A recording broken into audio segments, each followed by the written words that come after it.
Rahayu, Rahayu, Rahayu Sagung Dumadi, Om Swastiastu, Namo Buddhaya, Salam Kebajikan, Hung Ulun Basuki Langgeng, Salam, Assalamualaikum warahmatullahi wabarakatuh. Pemirsa Cahaya Batin, ketemu lagi dengan saya, Cak Monyong di Tetap Wedar Aksara Jawa tentang pemahaman filsafat di pintu kesadaran bangsa Nusantara, memahami aksara Jawa dalam makna filsafat yang dikaitkan dengan sumber dari kehidupan kita sendiri, sumber dari jalan hidup yang kita alami setiap hari. Pemirsa Cahaya Batin, hari ini saya bertemu dengan seorang Dr. Joko Suroto dan salah satu kakak aktivis, salah satunya di dalam perjalanan itu tadi kami dengan Romo Anom Surahno sedang berdiskusi pada waktu itu tentang makna filsafat hidup, mengerti tentang yang namanya Sang Pencipta, belajar untuk memahami hal tersebut. Nah, kita tadi berbicara tentang aksara. Tidak, coba kita sambil kita ambil sebuah kesimpulan tentang pembahasannya adalah mengenal dukur wekasane endek wiwitane. Jadi dukur wekasane endek wiwitane aksara Jawa, untuk menjadi tinggi maka kita harus belajar dari hal yang mendasar. Untuk belajar menjadi tinggi, saya ulangi lagi, belajarlah dari yang dasar. Lalu saudara tadi menyampaikan, kakak senior saya itu menyebutkan tentang masalah tingkatan dari pengetahuan ajaran agama Islam, yaitu syariat, thariqah, hakikat, dan ma'rifat. Ya, ulangi lagi, kemarin kita sudah bahas hal tersebut, tapi ini peristiwa yang saya alami tadi. Saya tidak ingin menceritakan hal yang lain, hanya semata-mata saya menceritakan apa yang terjadi dalam keseharian saya dalam menyampaikan tentang makna hidup dan mengenal hidup, mengenal yang menciptakan hidup dan mengenal yang maha hidup.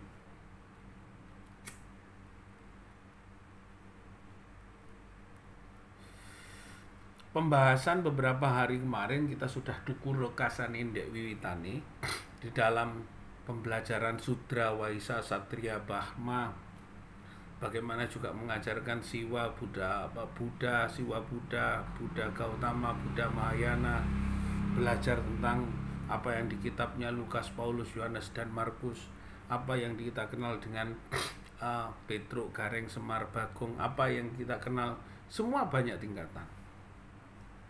Ini dalam rangka untuk mempertegas tentang kekayaan khasanah sastra yang banyak orang kadang-kadang sudah melupakan atau memahami intisari satu hal yang dituju. Maka luas sekali. Allah menciptakan, Gusti Kang Akaryo Jagat menciptakan kemampuan para sastrawan, para empu. Bahkan saya kemarin kenal Mas Tuji, seorang media, seorang jurnalis. Hebatnya seorang jurnalis, dia menulis tentang perjalanan atau rilis peristiwa, berarti itu akan menjadi dokumentasi sejarah atau dokumenter. Kalau film dokumenter, kalau berita adalah dokumentasi dari sejarah perjalanan bangsa Indonesia mulai dari Orde Lama, Orde Baru, Reformasi. Itu tidak lepas dari seorang empu jurnalis menjadi histori. Dan belajarlah dari dasar tersebut akan menjadi jurnalis yang luar biasa. Dan belajarlah dalam sebuah peristiwa apapun, maka dia akan menjadi orang yang mulia. Dukur wekasane ndek wiwitane itu adalah hal yang sangat mendasar yang harus dipahami agar ada kesadaran, ada kesabaran, ada neriman dan ikhlas. Sampai Romo Anom tadi menyampaikan ikhlas iku ngewehi maringi sesuatu tanpa ada embel-embel. Jika kita sedang menembah, sedang bersedekah, sedang menyumbang, atau sedang sholat, sedang sembahyang, sedang menekung, tapi berharap-harap ada sesuatu yang dihasilkan, diuntungkan dan menguntungkan kita, ini sudah tidak pada tahapan ibadah kita ikhlas, sedekah kita ikhlas, memberi kita ikhlas, tapi mengharap. Ada sedekah politik sebagai pencitraan, ada sedekah bulanan untuk mendapatkan pengakuan, ada sedekah pencantuman nama untuk tetap terdokumentasi namanya sebagai orang yang ahli sedekah. Tapi sedekah sebenarnya atau sholat sebenarnya, sembahyang sebenarnya tidak berharap apa-apa, hanya sebagai tanggung jawab bahwa kita sedang meminjam, diberikan barang pinjaman yang namanya raga, nyawa, nafas, badan. Itu yang disampaikan oleh Romo Anom tadi tentang bahwa kita harus bertanggung jawab kepada barang yang dipinjam dari Allah, dari Gusti Allah, dari Bapa Allah, dari Gusti Kang Maha Suci, Gusti Kang Maha Kuwasa.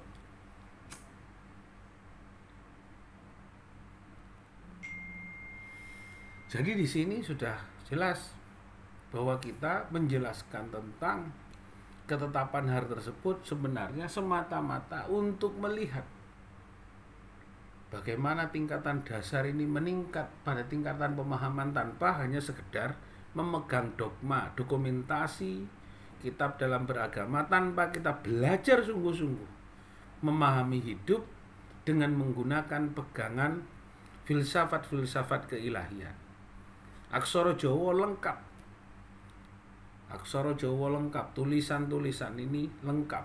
Bukan hanya bahasa Jawa, karena di Jawa Timur ini bahasa Osing, bahasa Jawa, bahasa Madura. Aksara ini aksara Jawa. Bosone ono Madura, bosone juga ono Jawa, bosone ono Osing, bosone ono Tenggeran, bosone ono Bawean. Nah ini, boso saja sudah sekian banyak, aksaranya satu. Jadi pemirsa Cahaya Batin, pintu gerbang kesadaran bangsa Nusantara sudah jelas apa yang menjadi kodrat dan ketetapan bahwa kita belajar memahami aksara Jawa tidak hanya pada seperti anak-anak SD SMP, seperti ada seorang pensiunan tentara, pensiunan polisi tadi yang sama-sama dengan saya menjaga keamanan di salah satu tempat hiburan. Yen biyen iku diajari aksara Jawa iku mung nulis. Kejaba saiki wis paham, ayo golek guru sing ngerti asline, artine jeroning jero nang huruf lan aksara Jawa. Sehingga tidak hanya sekedar memahami makna dasar, tapi makna inti dari filsafat aksara Jawa itu sendiri. Carilah guru seperti saya sendiri ya, cari guru untuk memberikan pemahaman terhadap apa yang datang dan berkehendak di dalam hidup saya. Terima kasih. Rahayu, Rahayu. Sakung Tumati. Om Santi, Santi Om. Hung Ulun Basuki Langgeng. Salam kebajikan. Wassalamualaikum warahmatullahi wabarakatuh.